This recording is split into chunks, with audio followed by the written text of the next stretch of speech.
Nombre es Jorge Lizaya y en este video trataré de hacer una guía completa de cómo ingresar a la Cayetano, a la carrera de medicina en la Universidad Peruana Cayetano Heredia, desde conceptos básicos como los requisitos hasta consejos por cada curso y en general. Por cierto, yo ingresé por esa modalidad en el puesto 8 y eso fue mi puntaje. Bueno, pasamos a los requisitos. Eh, para poder inscribirte debes presentar documentos tales como la copia de DNI tuya, de tus padres, una foto a color, tu certificado de estudios si es que ya acabaste quinto o un documento que acredite que estés cursando quinto secundaria. También debes presentar una declaración jurada y un consentimiento para rendir el examen. Luego, otro requisito es el pago. El pago para el ciclo semestral. El ciclo cuesta aproximadamente entre 6.400 hasta los 7.000 soles, dependiendo en cuántas cuotas lo vas a pagar. Puedes pagarlo en uno, en dos o hasta en tres cuotas como máximo. Y el último es para quién está dirigido. Para los postulantes que están en quinto de secundaria, que están cursando quinto o que ya acabaron quinto. La duración es de 18 semanas o también 4 meses y medio. ¿Y cómo te evalúan o cómo es la nota para ingresar? Tú vas a tener 3 parciales o 3 exámenes y también vas a tener una entrevista. En los 3 parciales tienen un peso del 80% de la nota de ingreso y la entrevista tiene un 20% de la nota de ingreso. Estos 3 parciales que vas a tener que rendir tienen diferentes pesos. Por ejemplo, el primer parcial tiene un peso del 16%, el segundo parcial del 28% y el tercer parcial y último del 36%. ¿Por qué tienen diferentes pesos? Porque cada parcial evalúa distinta cantidad de semanas. El primer parcial te evalúa desde la semana 1 a la 5, es decir, 5 semanas. El segundo parcial desde la semana 6 hasta la 11, es decir, 6 semanas. Y el último parcial desde la semana 12 hasta la 18, es decir, 7 semanas. El examen, los parciales, cada parcial se evalúan estos 3 cursos, más estos 4 de acá. Los que están sombreados en color verde pertenecen al área de aptitud académica y los de color amarillo pertenecen al área de conocimientos. El examen dura 3 horas con 20 minutos, son 130 preguntas en total y todos los cursos resaltados en verde, cada pregunta correcta te da 0,5 puntos, medio punto. Y los cursos de color amarillo o ese color, cada pregunta correcta te dan un punto.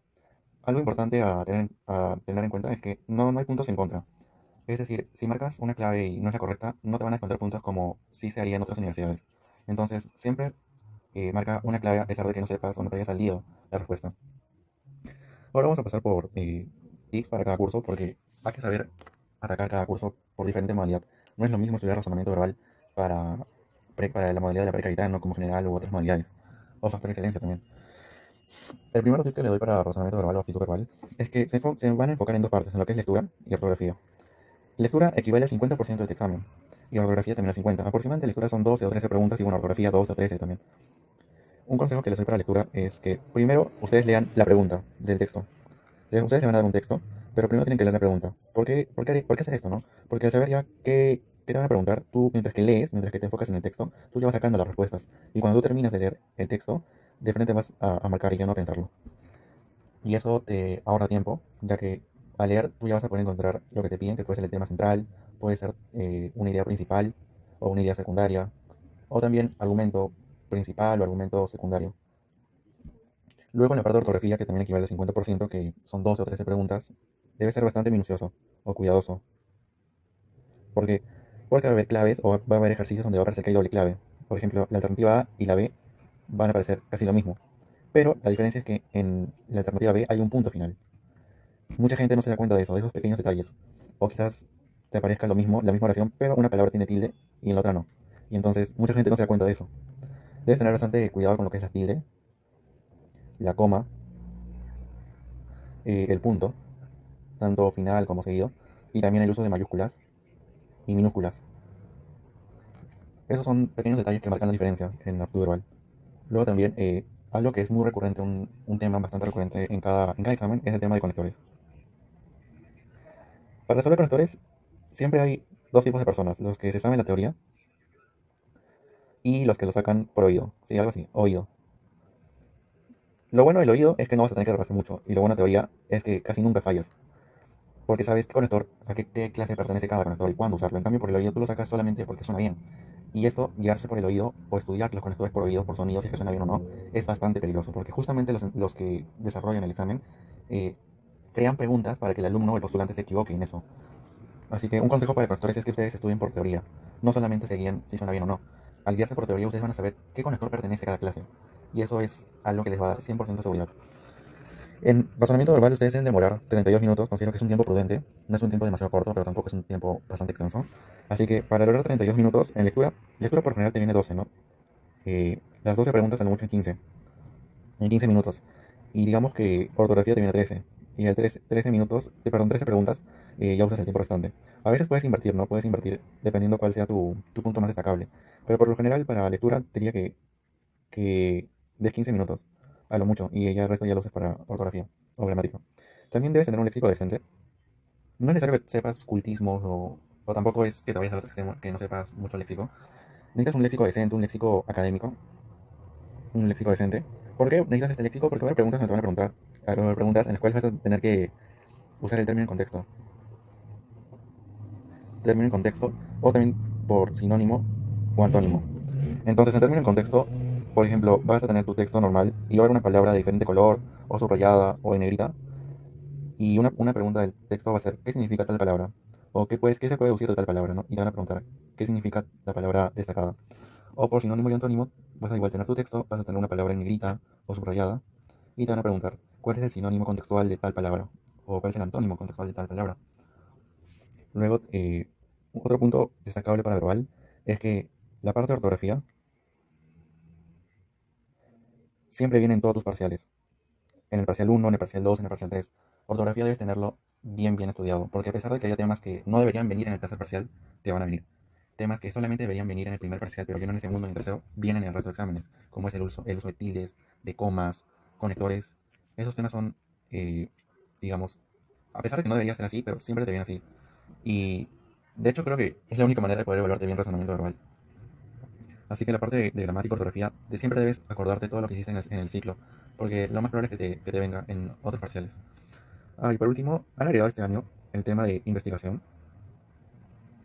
No es una investigación compleja, sino básica, digamos, es el método científico. Y también la parte de literatura. Digamos, creo que es algo que recientemente se ha añadido. Así que probablemente solo hagan una o dos preguntas a lo mucho, porque no se sabe aún cómo van a evaluar esas preguntas, ¿no? Cuál va a ser el criterio de evaluación de eso. Así que probablemente esté en versión beta o versión de prueba. Yo les diría que si ustedes tienen tiempo para poder estudiar eh, esos dos puntos de acá, que lo hagan. Pero si es que están con la justa, están, digamos, luchando contra otros cursos, solo se enfoquen en lo que es lectura y en ortografía, porque el tiempo en la pre es bastante escaso y debes saber priorizar bastante que estudiar. Ah, y ya por último, un buen puntaje para aptitud verbal es 20 de 25. En total son 25 preguntas y un buen puntaje es 20 preguntas correctas. Ahora pasamos al curso de Sociedad y Cultura. En Sociedad y Cultura, para la pre, ustedes le van a dar una lectura, donde aproximadamente son 8 a 15 páginas por tema. Ustedes, si bien es cierto, no es obligatorio leer esa teoría antes de cada clase, pero es algo que les va a servir bastante. ¿Por qué? Porque les va a dar una visión general. Vamos, los va a mapear bastante bien el tema. Y si ustedes tienen alguna duda al terminar la lectura, cuando lleguen a la clase ustedes van a poder preguntarle a su profesor. Y así ya no tener dudas para sus parciales. Esto sin duda es algo que aprendió una compañera de la pre, la cual siempre era bastante dedicada a sociedad y cultura. Y se notaba, digamos, la diferencia que nos sacaba ella. Y justamente por eso también adquirí si se quiere decir, ese hábito para sociedad y cultura. La lectura antes de cada clase. Otro punto para sociedad y cultura es que las preguntas por lo general son por datos. No son complejas, no son datos demasiado complejos. No te van a preguntar por el hijo, el hermano, del papá, del nieto, de tal personaje. No, o sea, no es ese punto de precisión. Por lo general te preguntan el año, ¿no? Una pregunta de esto puede ser, ¿en qué año Fujimori cambió la constitución? En el 93. Ya, luego también, ¿por qué se dio, no? ¿Por qué? ¿Por qué se dio? Ya, luego, ¿por qué se dio? El motivo, ¿no? Un ejemplo de este tipo de preguntas es, ¿por qué Fujimori tuvo que vender las empresas nacionales a extranjeros? Porque justamente Alan García había dejado en crisis al país. Ya, digamos, ese es un tipo de pregunta, ¿no? Que te pueden hacer eso. Luego, ¿dónde? Ya, ¿dónde? Ya, por ejemplo, una pregunta de este tipo, ¿de dónde al lugar? Es, ¿en qué parte se desarrolló la independencia de las 13 colonias? En Estados Unidos. Bueno, en Estados Unidos. Ya, luego, ¿quiénes? ¿Quién o quiénes? Un tipo de esta pregunta, un ejemplo de esta pregunta puede ser, eh, a ver, ¿quiénes se oponían o quiénes estaban a favor o en contra de la esclavitud de los indígenas a la colonización de Latinoamérica? Ya hay distintos personajes, como Bartolomé y entre otros. Ya, y luego preguntas de actualidad. ¿Cómo repercutió ese hecho en la actualidad? Un ejemplo de este tipo de preguntas puede ser, eh, ¿cómo en la actualidad o cómo repercute ahora el hecho de que Fujimori realizó antipolítica o contrapolítica? Ya, y la respuesta es que la generación la cual tiene ahorita 40 años, 50 años, ve la política como algo sucio, porque justamente Fujimori hizo ver al resto de políticos como malos o como corruptos. Entonces, bueno, a pesar de que también es corrupto, pero él hizo que la generación que ahorita tiene 40, 50, tal vez 30, vea a la política como algo sucio en la cual no se debe meter. Y es por eso que justamente no hay partidos políticos en la actualidad. Así que es responsabilidad de los jóvenes ahora cambiar esa mentalidad. Ya bueno, ese es como que ejemplos de preguntas que te pueden hacer en sociocultura. Un tiempo prudente para sociocultura, para las 10 preguntas que son, es 7 minutos. ¿Por qué 7 minutos y no más? Porque son preguntas cortas y si has estudiado bien el tema, pues lo vas a responder con total facilidad. Luego, algo que también te recomiendo es, por cada tema, hacer una línea de tiempo. Eso te va a servir bastante, sobre todo para poder ubicarte, ¿no? Por lo general en un tema van a haber distintos sucesos. En cada semana va a haber distintos sucesos de los cuales van a hablar. Entonces es totalmente recomendable que sepas qué suceso pasó primero para que te hagas una línea de tiempo y en el examen sepas mapear bien cada hecho. También otra cosa de sociocultura es que es un curso de alta rentabilidad. ¿Por qué lo llamo de alta rentabilidad? Porque te otorga como máximo 5 puntos. Recuerden que cada pregunta de aptitud vale 0,5, entonces son 10 entre 2, 5 puntos. 5 puntos como máximo. 5 puntos en cada examen es bastante, es mucha diferencia. 0,5, una pregunta hace la diferencia. Y también otro que, entre comillas, es un curso menospreciado o infravalorado. ¿Por qué? ¿Por qué le llamo infravalorado? Porque he conocido personas en las cuales infravaloraban mucho esa cultura, ¿no? Decían, no, este es un curso fácil, regalado, muy accesible. Y justamente cuando comparábamos nuestras notas al final de cada parcial, pues sus notas en sociedad y cultura no eran las más altas, ¿no? Por ejemplo, en mi caso, yo sí le dedicaba tiempo a sociedad y cultura. Y en mi primer parcial saqué 10 de 10, en el segundo 10 de 10 y en el último parcial saqué 9 de 10. Y por eso es algo recomendable que te saques los 5 puntos en sociedad y cultura. Así que yo diría que debes sacar 10 de 10 como mínimo. Y bueno, como máximo también, ¿no? Ahora pasamos al curso de razonamiento matemático. El razonamiento matemático son 25 preguntas, de las cuales te recomiendo sacar 20. 20 de 25. En la pre te van a dar una ficha de ejercicios cada semana. Aproximadamente entre 20 y 40 ejercicios, dependiendo del tema. Dependiendo del tema. Y tienes dos opciones. Si tienes tiempo, si tienes tiempo, hazte todos. Pero no, si no tienes tiempo, solo haz los ejercicios que sean diferentes. Por ejemplo, si el ejercicio 1 y el ejercicio 10 son iguales, no hay necesidad de hacerlo. Solamente practica con los ejercicios distintos, diferentes, en los cuales sabes que vas a tener que aplicar algo diferente y no repetir, repetir, repetirlo. Luego, también algo para el razonamiento matemático es que te cronometres. ¿Por qué digo esto? Porque en el razonamiento matemático vas a tener que leer, luego aplicar la fórmula, aplicar qué fórmula vas a hacer, qué fórmula vas a usar, y luego recién te sale la respuesta. No es otro curso como Sociedad y Cultura en el cual solamente lees y marcas y ya te sale la respuesta. Aquí vas a tener que invertir más tiempo porque vas a tener que agarrar tu papel, el lápiz, tu lapicero y escribir, hacer tu resolución. Luego, razonamiento matemático, un tiempo prudente, un tiempo adecuado, te diría que es 37 minutos. 37 minutos para 25 preguntas me parece que está bien. Por el hecho de que obviamente en cada pregunta vas a demorar un poco más por el hecho de resolver, escribir, no hacer tu resolución. Algo también que sirve bastante para el razonamiento matemático es que la fórmula no solo la memorices, sino la forma la debes entender. Porque va a haber ejercicios en los cuales vas a tener que usar tu fórmula que sabes. Pero aquí está tu fórmula. Pero antes de aplicar tu fórmula, debes hacer otro paso o debes hallar otro dato. Entonces, si no tienes este dato, no vas a poder aplicar tu fórmula. Entonces, debes saber bien en qué momento usar tu fórmula y qué se necesita para aplicar la fórmula. Y por último punto, es lee bien la pregunta. Creo que este último punto para RM es algo vital y creo que a varios nos ha pasado, a varios compañeros, incluso a mí. Es que te dan el texto, tú aplicas la fórmula que debes usar y te sale, por ejemplo, X. Y por ejemplo, te sale X. Pero la pregunta no te pedía X. La pregunta era ¿cuánto vale 2X? O ¿cuánto vale X más 1? O X menos 1. Y muchas veces lo que hacen es que en el examen la alternativa A, la clave A, es X. Y la clave B era, digamos, 2X. Y a ti te pedían hallar 2X. Entonces, como te salió X y ya usas tu fórmula, lo más probable es que marques directo de X y pases a la siguiente pregunta. En ese caso estarías perdiendo 0,5 puntos. Y ya dije, cada pregunta, cada medio punto vale bastante en la pre. Entonces, antes de pasar a cada pregunta en RM, siempre fíjate qué es lo que te pide el problema, para que no se te vaya esa pregunta que le hiciste y lo perdiste por no leer al final. Luego viene el descanso. El descanso son 10 minutos como máximo que vas a tener de descanso, de los cuales tú puedes usar un minuto o puedes usar cero, si es que según te parezca, pero yo te recomiendo que uses 3 minutos de descanso.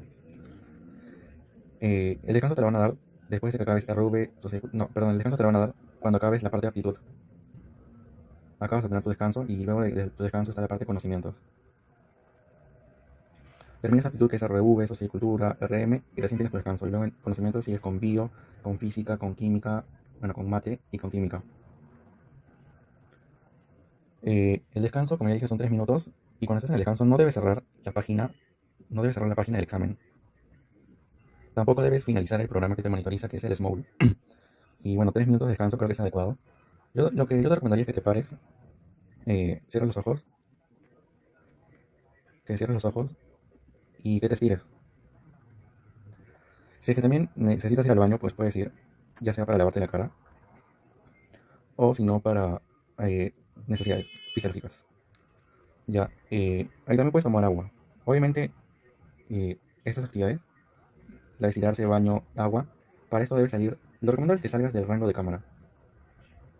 Y sí es permitido. Cuando tienes el descanso puedes irte al baño y no hay ningún problema. Por ejemplo, esta es tu laptop, aquí está la pantalla y el rango de cámara es esto. Entonces tú solamente te sales del rango de la cámara para que la cámara no te vea. Y te vas al baño, tomas agua, te lavas la cara, etcétera. Y ya cuando termina tu descanso de 3 minutos, te vuelves a sentar y sigues con tu examen. Ah, y la forma de descanso es que terminas aptitud y te van a preguntar, ¿deseas descanso? Ya, y la forma que te preguntan es, ¿quieres descanso? Y tienes dos opciones, sí y no. Si pones sí, bueno, vas a tener los 100 minutos como máximo, y si pones no, vas a continuar con la parte de conocimientos. Eh, en realidad hay mucha gente que le da no y prefiere seguir usando sus minutos. En realidad yo te recomiendo siempre tener aunque sea 3 minutos, porque vas a estar muy cansado después de haber resuelto 60 preguntas en aptitud. Y necesitas por lo menos un pequeño descanso para continuar con las 70 preguntas de conocimientos. Luego pasamos al curso de biología, que en realidad es mi curso favorito. En total son 20 preguntas y te recomiendo que hagas 17 preguntas, como mínimo de 20. En biología va a haber casos en los cuales tú vas a tener que extrapolar el tema. ¿Y a qué me refiero con esto? Es decir, eh, tú mismo generar ideas que no están en la clase, que no te han enseñado, sino que tienes que relacionar tus conocimientos totales para poder llegar a algo nuevo. Por ejemplo, va a haber preguntas donde van a ser de memoria y otras preguntas van a ser para pensar.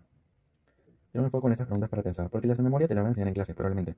Te las enseñan en clase. En cambio, las fórmulas para pensar lo haces tú. Un ejemplo de pregunta de memoria es cuál es la molécula que tiene menos oxígeno. Y bueno, eso sí lo enseñan en clase, creo que siempre lo han enseñado. Es los lípidos. Y una pregunta para pensar y debes relacionar tú es esta de acá, que dice lípido presente en la rodopsina. Para eso yo sabía, por ejemplo, esta es una pregunta que me vino a mí en un parcial, en el parcial 1 de biología, y me recuerdo bastante en esa pregunta porque creo que fue una pregunta que me gustó bastante porque me desafió en el examen. Y para eso yo sabía que la rodopsina estaba compuesta de opsina más la vitamina A. Vitamina sí lo enseño. La vitamina A, o también llamada retinol. Eso fue el primer punto. Mi segunda relación fue que la vitamina A está en buenas cantidades en la zanahoria. Mi tercer punto para relacionar fue que la zanahoria presenta buenas cantidades de beta caroteno. Mi cuarto punto fue que el beta caroteno es un terpeno. Y el último punto fue que el terpeno es un lípido derivado. Así que esta pregunta nunca la saqué de memoria, porque nunca la había enseñado así en clase, en la pre, sino que con todos los conocimientos que había obtenido fui relacionándolos, y es así que llegué a la clave, y fue la B. Ahora, otro consejo para biología es que por cada tema tú saques como máximo un resumen de una página, es decir, una cara. ¿Por qué máximo de una página? Porque luego se te va a acumular. Son 18 semanas en total. Y para el primer parcial van a ser 5 semanas, para el segundo 6 y para el último parcial 7. Y créeme que no solo vas a tener que estudiar biología, sino el resto de cursos. Entonces va a ser muy pesado ponerte a estudiar o repasar las 2 últimas semanas o las 3 últimas semanas. Luego, algo ya para el parcial 3 es que te preguntan bastante ecología. Eh, Creo que ecología es lo que abarca casi todo el parcial 3 y también algunos de los otros temas, pero ecología preguntan bastante en el parcial 3. Así que estudia bastante bien esos temas porque son 2 o 3 semanas que abarca ecología en el último parcial. Para las 20 preguntas te recomiendo que hagas en 14 minutos. ¿Por qué en poco tiempo, digamos, para algunos pueden pensar eso? Es porque las preguntas de biología son relativamente sencillas, cortas, no tienes que resolver nada. Quizás para el parcial 2 vas a tener que resolver genética, o algunos problemas de genética, pero tranquilo, no usas fórmulas, nada, sino es hacer un cuadro y poner letras prácticamente. Y si con la práctica genética los problemas de genética se vuelven bastante rápidos, incluso hay unos que ya lo deduces y lo sacas en tu mente, ¿no? Luego también, biología es un curso de alta rentabilidad. ¿Qué quiere decir esto? Eh, las preguntas son cortas y como máximo puedes obtener 20 puntos. Entonces, es un curso que te da mucha cantidad de puntos y las preguntas son demasiado cortas a comparación de lo que harías en matemática o en RM. Entonces, aprovecha bastante ese curso porque mucha gente también dice, yo sé de biología y cuando va al parcial, cuando va a los exámenes, saca puntajes bajitos, como puede ser 10, 11, 12. Entonces, lo recomendable es que te saques mínimo 17. Ahora pasamos al curso de física. En física hay algo que siempre lo digo y que siempre he compartido con otros compañeros, es que la fórmula debes entenderla igual. Quizás en el colegio o en otra academia, o no sé, en otro lugar donde te hayas preparado, te habían enseñado que física es igual a la fórmula más solamente aplicar la fórmula. Y con la fórmula te va a salir cualquier problema. Y eso es falso porque en física realmente debes entender el fenómeno. Y para entender el fenómeno debes comprenderlo. O sea, no solamente es memorizarte la fórmula y ya está. Debes saber cuándo usar la fórmula y por qué se usa la fórmula. También debes ser bien cuidadoso con los gráficos, o bien minucioso, es mejor decirlo. ¿Por qué? Porque a veces una imagen vale más que 1000 palabras. Y en física, sobre todo, vas a tener muchas imágenes, muchas gráficas. Para el primer parcial te van a ir gráficas de movimiento. Entonces, en esas gráficas tienes que ser bien minucioso de desde dónde inicia, dónde termina, porque esos datos van a ser muy importantes a la hora de que intentes resolver la pregunta. Luego también lo que es el segundo parcial, vas a tener que fijarte bien en lo que es mecánica, me parece. Sí, en lo que es mecánica, porque por ejemplo, ver un cuerpo y con que te diga una rayita o que esté sombreado, te va a indicar que hay rozamiento, ¿no? Que no es liso. Esos puntos son bastante importantes en el curso de física. Luego también cronométrate. Luego también cronométrate, porque al igual que matemática o RM, vas a tener que leer o analizar el gráfico. Luego vas a tener que saber usar qué fórmula usar y recién te sale el resultado. Entonces, eh, es algo que vas a tener que, digamos, darle más tiempo que el curso de biología o sociocultura. Otro punto es que para las 15 preguntas, como máximo te debes demorar 28 minutos. Incluso te puedes demorar menos, ¿no? Con la práctica y eso. En la Cayetano, algo que me parece bastante útil es que te dan simulaciones de cada tema. Para el tema de movimientos, pues va a haber gráficas o simulaciones de movimientos. Para el tema de termodinámica, temperatura, calor, oscilaciones, ondas, te van a dar simulaciones. Yo siempre digo que física es un curso donde se aprende visualmente. Porque si solamente tratas de aprender física por texto, por palabras, sin imágenes, sin simulaciones, sin algo que se mueva, o que te explique, o que te detalle cómo es, va a ser muy difícil. Y créeme que alguien que va a aprender de forma visual, lo más probable es que te gane.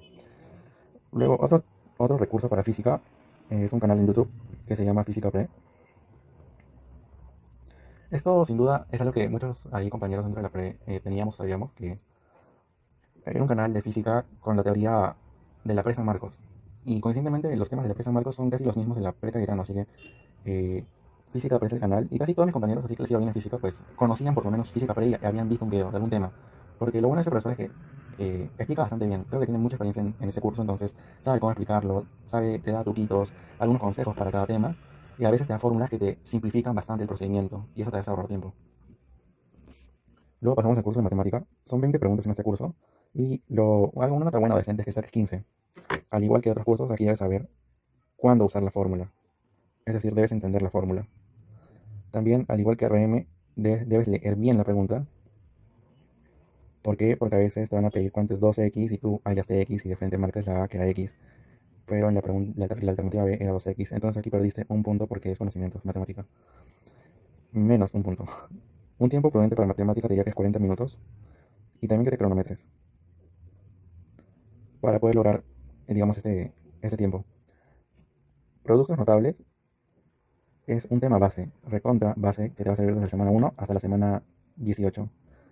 Así que este tema debes tenerlo 100% aprendido. Hablo también para matemática, es que siempre debes practicar. Matemática no se aprende leyendo. Matemática se aprende con la práctica. Luego pasamos al curso de química. En química son 15 preguntas y te recomiendo que como mínimo hagas 12. Algo que te va a servir para el parcial 2, algo que te va a servir para el parcial 2 es saber dividir con decimales de forma rápida y bueno, obviamente de forma eficaz. Vas a tener que usar fórmulas en el segundo parcial y me parece que también en el tercero. Sí, también en el tercero. Y te van a poner operaciones con decimales. Creo que ni en matemática te hacen operar con decimales, pero en química en esos temas sí te van a hacer. Sí te van a, digamos, poner esos tipos de problemas en los cuales vas a tener que dividir en decimales. En química también, en tus clases vas a ver ciertos casos especiales o ciertas también anomalías. Y justamente en esas anomalías que están en el tema de configuración electrónica o también tabla periódica, digamos, es muy necesario, muy importante que sepas esas anomalías, porque por lo general en química te van a poner esos, digamos, uno o dos casos de eso en tus parciales, porque obviamente no toda la gente se conoce esos casos especiales o esas, digamos, esas variantes. Entonces mucha gente cae ahí y resuelve esos problemas como si fueran normales. En química también te digo que hagas un resumen. Hablo mucho de una página, o sea, una cara, exagerando. Si es que lo haces en media página estaría mucho mejor. ¿Por qué? Porque si haces en resúmenes de 2, 5 a más páginas, 10 quizás, va a ser un montón de información que vas a tener que repasar para, digamos, una semana antes o 2 semanas antes y se te va a acumular. Entonces, lo que va a pasar es que vas a ver que es mucho y no lo vas a hacer. Y si no lo haces, pues sacas mala nota en tu parcial. También en la parte de física, la parte teórica, temas como teoría atómica o temas como orgánica, ¿no? Son temas donde la teoría sí o sí la debes tener muy presente, porque no va a haber otra forma de cómo resolver esos problemas. Entre más abarques, más leas del material que ellos te dan, va a ser mucho mejor en la parte teórica. Y para química, yo diría que 20 minutos para las 15 preguntas es un tiempo adecuado, decente. Y bueno, bueno, ahora pasamos a lo que es consejos, digamos, consejos buenos, saludables, y consejos, digamos, que no son malos, pero digamos, son como que consejos en los cuales sacrificas unas cosas, pero digamos, ese sacrificio con lo que hagas, pues te va a favorecer al final. Un consejo bueno es el hecho de que duermas como mínimo 6 horas y 30 minutos. El dormir te va a ayudar bastante a fijar tus conocimientos. Si no duermes, créeme que vas a aprender poco. Y una persona que sí va a dormir, pues te va a ganar con menos horas de estudio. Otro consejo es que por lo menos hagas ejercicio 15 minutos, ya sea diario o interdiario. También que tomes agua. De preferencia, creo que era 2 litros y medio a 3 litros, dependiendo de la cantidad de kilos. Pero por lo general es esa cantidad, 2 a 3 litros. Luego otro consejo es que no faltar a clases. No debes faltar a tus clases. Ve que luego te vas a atrasar y se te va a acumular las semanas y vas a tener como que mucha información para ponerte al día. Luego también que preguntes a tus profesores. Pregunta, ¿qué sea tu profesor si lo haces en clase o si lo haces por el correo? Te van a asignar un correo y cada profesor tiene un correo. Entonces, si es que ya acabó la clase y quieres preguntarle al profe, le puedes mandar un correo con tu problema y lo más probable es que te responda. Son poquísimos los profesores que no te responden. Por el hecho de que no se no usan el correo, quizás están ocupados, pero la mayoría te responde. Y por último, que das un horario. Pero no un horario estricto, o sea, muy estricto, en el cual todo esté cronometrado o planificado milimétricamente, ¿no? Créeme que si tú incumples con esos horarios, pues vas a sentir que no lo estás haciendo bien y te vas a frustrar probablemente. Si no trata de hacer horarios flexibles, adecuados, pero tampoco pues llegas al otro extremo de poner un horario recontra flexible, como no sé, jugar 4 horas al día o 5 horas al día, ¿no? También debes dedicarle tiempo a tus estudios. Ahora pasamos a los consejos, digamos, no éticos si se quiere llamar, ya, pero digamos al final te ayuda. Es que hay relleno en las clases de la pre. Y ese relleno obviamente no te va a ser de mucha ayuda. ¿Y a qué me refiero con relleno? Por ejemplo, hay lecturas, hay motivaciones o algo para que supuestamente te interese cada semana. Y es algo que no está relacionado al tema, sino que es algo como que una curiosidad que lo van a hacer en clase, que por lo general te abarca 30 minutos, 20 minutos, 10 minutos, hasta 40, dependiendo qué cosa sea. Y a eso me refiero a las lecturas, motivaciones o, no sé, algún trabajo grupal. Si es que todo eso se relaciona con la clase, con el tema que van a hacer, hazlo. Si es que no se relaciona y es algo distinto a lo que van a hacer, solamente para recreación, no lo hagas. Porque vas a utilizar tu tiempo en algo que no va a ser muy útil. Luego también van a haber exposiciones de tal vez de trabajos grupales eh, o de algún trabajo grupal o quizás el profesor pida participación.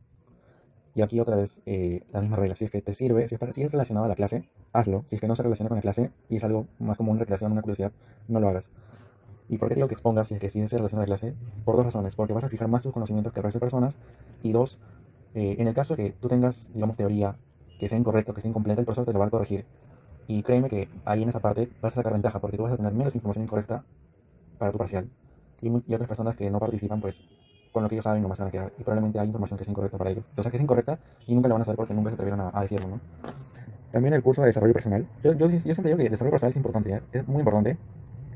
Pero el desarrollo personal lo puedes escuchar y a la vez puedes hacer otra actividad, como resolver ejercicios de mate, o hacer ejercicios de química, o de física, o hacer un resumen mientras, de verbal o sea, de cultura. Eh, yo, por ejemplo, cuando me tocaba este curso, escuchaba, no silenciaba la clase, sí escuchaba el curso y hacía otra actividad en segundo plano. Desarrollo personal, digamos, sí te da ciertas nociones o ciertas, digamos, pinceladas para lo que va a ser tu entrevista, ¿no? Digamos, te forma para ese perfil que quiere la universidad, ¿no? Una persona responsable, ética, una persona correcta, ¿no? Que sepa reaccionar ante diversas circunstancias. Y bueno, eso por último es digamos, el mapa o el recorrido que haces en la pared, si es que llegas al final, ¿no? Eh, ya, vas a ver tu parcial uno terminando la semana 6 el cual pesa 16%. 1 o 2 días después te van a dar los resultados. Después, finalizando la semana 12 vas a dar tu parcial 2 que pesa 28%. 1 o 2 días después te van a dar resultado. Luego vas a dar tu parcial 3 finalizando la semana 18 el cual pesa 36%. Y 1 o 2 días después, máximo 3, te van a dar los resultados. Luego los resultados, estos resultados de acá van a ser un filtro. ¿Por qué va a ser un filtro? Porque va a determinar quiénes pasan la entrevista y quiénes no. A la entrevista van a pasar los mejores 42 estudiantes en el primer semestral y los mejores 59 estudiantes en el segundo semestral. Eh, y a entrevista pasa esa cantidad, pero no todos ingresan los que pasan entrevista. Por ejemplo, en el primer semestral solo van a ingresar 28 y en el segundo semestral, el segundo ciclo, que es de julio, no, perdón, desde agosto hasta diciembre, 38. Y eso, algo importante que debes tener en cuenta acerca de los parciales era, algo importante que debes tener en cuenta es que existe una nota corte, o nota probatoria si se quiere llamar, y nota máxima. La nota máxima es el mejor puntaje que alguien ha sacado en la pre. El mejor puntaje es como que el primer puesto en ese examen. Y la nota corte es la nota mínima. Nota mínima para pasar la entrevista. Por ejemplo, la nota mínima es la nota del puesto 42 acá, para el primer semestral. La nota mínima para los parciales del segundo ciclo, el segundo semestral que dura de agosto a diciembre, va a ser la nota del puesto 59. Si tú pasas la nota corte, si estás por encima de la nota corte, significa que hasta el momento estás pasando entrevista. Ahí también otro dato es que, por ejemplo, si te va mal en el primer parcial, o te va a regular, o no pasas la nota corte, si te esfuerzas en el segundo y en el tercer parcial, vas a poder remontar, digamos, el marcador. A mí me pasó eso, yo en el primer parcial, creo que no pasé el nota corte por poquito, creo que fue por 0,5 por una pregunta de aptitud. Sin embargo, en el segundo parcial remonté, saqué más nota y pasé el corte. Y en el tercer parcial aún saqué mucha más nota y remonté. Entonces, si te va en el primer parcial o te va decente, no te preocupes, puedes remontar en el segundo y en el tercer parcial, así que no te des por vencido muy rápido. Mucha gente se sale después de ver su nota del primer parcial, o mucha gente se sale de la pre después de ver su nota en el segundo parcial. Y yo siempre digo que la pre es de largo aliento, es una carrera de largo aliento y solamente ingresan los perseverantes. Ya, y luego, más o menos, esas son reflexiones. Como dije, la pre es una maratón de 42 kilómetros. Hay gente que se va a ir al kilómetro 1, hay gente que se va en el kilómetro 0, que ni siquiera dio el primer parcial y ya se fue. Hay gente que se va en el kilómetro 41, estaba a punto, pero se rindió. Entonces, siempre debe ser perseverante en la pre, es de largo aliento, es levantarse cada mañana, cada día, ser estudioso, ser dedicado, ¿no? Y ser perseverante. Luego también ser sincero. Vas a tener evaluaciones diarias, ejercicios para casa, tus parciales, tus simulacros, ¿no? Si tú en tus evaluaciones diarias, digamos, tienes el cuaderno o la teoría del costado, estás haciendo mal. Si tú en tus ejercicios para casa no practicas y solamente ves la teoría, estás haciendo mal. Si en tus simulacros, igual, solo ves la teoría, estás haciendo mal.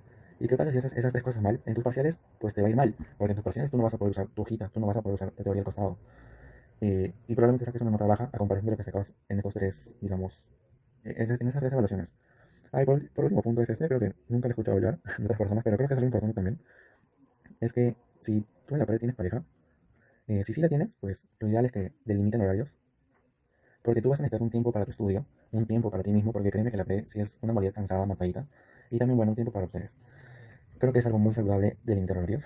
Creo que no es nada aconsejable mientras que estás en clase que ustedes estén hablando, conversando o haciendo videollamada, ¿no? Eso también te va a atrasar bastante en tus cursos. Y en el caso de que no tengas, eh, pues solamente sigue estudiando y esfuérzate, nada más. Y bueno, creo que eso ha sido todo. Y muchas gracias por, si es que todavía han estado acá, creo que es un montón de video, 53 minutos creo. Y bueno, si es que tienen alguna duda, pues me pueden escribir en mi Instagram o dejar en los comentarios. También, si es que quieren algo, algún video en especial o algo. O una pregunta también, lo pueden dejar en los comentarios.